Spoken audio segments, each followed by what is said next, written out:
The thing about this is if all of our distribution partners pay like this, we're going out of business. Right. We will not be in business.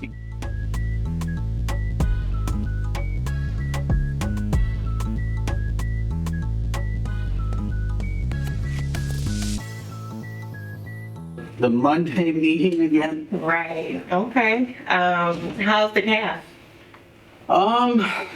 Yesterday was a bit challenging. Yeah. You pushed me down the mountain. I did not push you down. Yeah, maybe, that wasn't the best idea for me to climb Stone Mountain, the little bit that we did, but, it's hanging in there. As long as I keep this brace on, I think we're okay. Okay. Awesome. All right, so my wife did not throw me down the mountain when we were hiking, not at all. Let me explain what happened. So back in Halloween of 2022, we just moved here and we went over some friends. They're on TV. They have a big house. We go trick-or-treating by golf cart. And at the end of us trick-or-treating, the golf cart died. Maybe I was drinking a little bit, maybe just a wee little bit. And I decided to help push this 100,000-pound golf cart up this very angled driveway, and all of a sudden I heard pop and I felt it, and it turns out I actually tore my calf. I tore it really, really bad. It was bruised up. I still have issues with it. So she didn't throw me down a mountain. It was just a dumb fluke accident back in 2022. It's actually funny now. Aren't drunk stories the funniest? But I'm still paying the price for those bad judgment calls. So what's on the agenda today? What are we talking about? Well, one of the main things is our distribution in Maryland and DC. All right, well, I'm gonna put this down and let's just go for it. So what's the latest? What is going on? So, we were waiting on this payment forever. And I think they're actually finally about to pay. But And now we're at like 150, towards 160 days past due, on top of the 60 days that they're supposed to. So this is the thing about all of this. Yeah, it's really impacting our cash flow. We have to kind of scale down on some things, this, that, and the other, and we can't have that. No. So we need to make a decision on, are we going to continue to work with this distribution partner? Oh man. Because out of basically 10 invoices, 8 of them have been past due. That is not a great track record. That is having us hold shipments for money and all of that. And we need that money for marketing. We need that money for a lot of different team members, more inventory going, just all of that stuff. And we can't depend on them to pay when they're supposed to pay. So let me give you a little background on our distribution partners in Maryland and DC. So we had one prior, and they were not good at paying their invoices either. So we went to a new distribution partner about a year ago in Maryland and DC.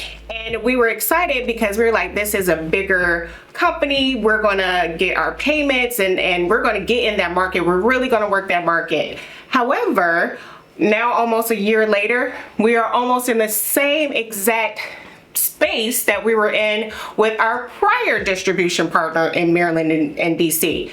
This distribution partner isn't paying either, and they are a bigger company. So like we were talking about before, their latest invoice that they are past due on, it's like 100 and something days past due.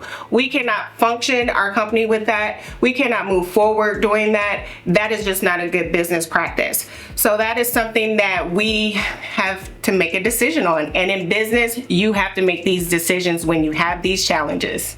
Well, I know when we met at a private event, Governor Westmore, and that's how we were able to find this distribution partner, because the one previous to that was on some BS too. Exactly. We are not having success in the market with distribution partners. No. I mean, the thing about this is if all of our distribution partners pay like this, we're going out of business. Right. we will not be in business because we cannot cover what is owed to us. I mean, we're looking at what, an excess of like $40,000 that Right. we're owed.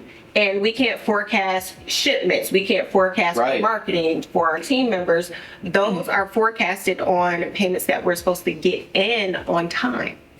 You know, it's a lot to really discuss, but we have to make these business decisions. Yes. We just have to, and so let's put it to a vote right now. I mean, if we need a tiebreaker, we can have one of the board members or Right. all of the board members, whatever. But for me, we can't operate and function our company. We can't run our business like this. I can't run sales and marketing and just all these different things. And then, like yesterday, we got that opportunity, at Showtime at the Apollo, the Apollo Theater, for one of the actors on Harlem. Correct. And we have to turn these things down because we don't have the extra cash flow. We've got to make sure that we're sustainable as a company. So, It holds a lot up. Yeah. And it goes into, like you said, sales, marketing, but also we have to pay our own bills too. We work have a business. so hard in that market, Yes. but we have to think about our company. We have to think about doing the right thing. So my vote is we terminate.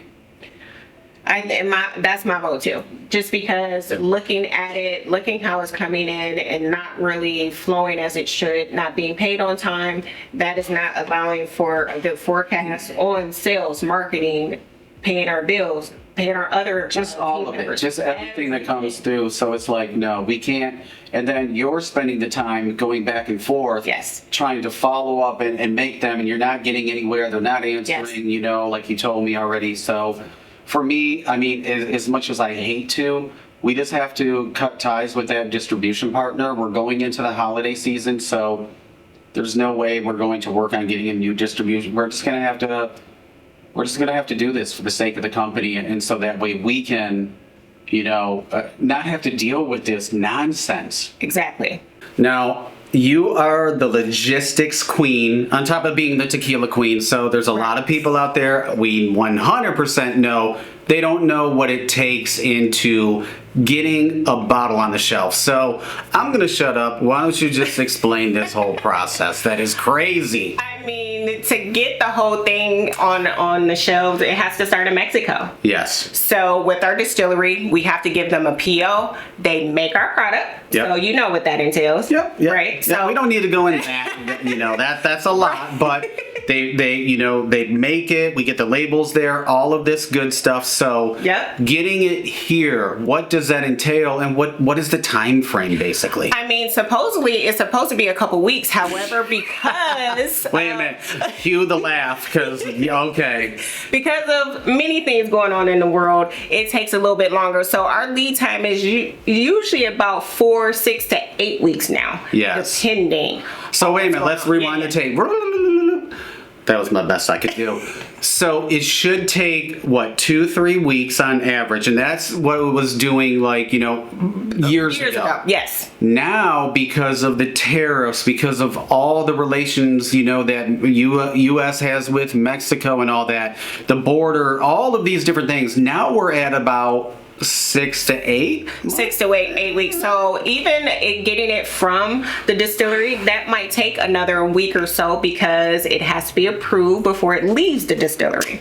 So that adds like a week or so. Then it has to get driven to the border.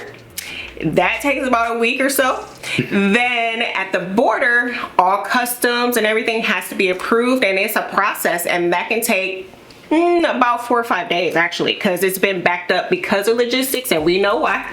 We talked about it, Yes. and then it goes to the main warehouse in New Yeah. Jersey, and then it gets shipped out right. from there. Then we can farm it out. But I've already said, even in that little explanation, that's like 4 weeks right there. Exactly. Then we have the other amazing challenge that maybe our distribution partner, we'll say in Michigan, will receive it. but they have to have, a window, and it has to be scheduled. Yes, the delivery has to be scheduled. So if they can't get it on one day, they have to wait and go the next day or whenever that another appointment is open. It's not like UPS where they just show up and they throw your package at your doorstep and they leave and say, okay, you got it. No, it doesn't work that way. And then on top of that, it could sit there, 2, 3, 4 days without even getting checked in. So the point about all this, if you go into business, there will be some things that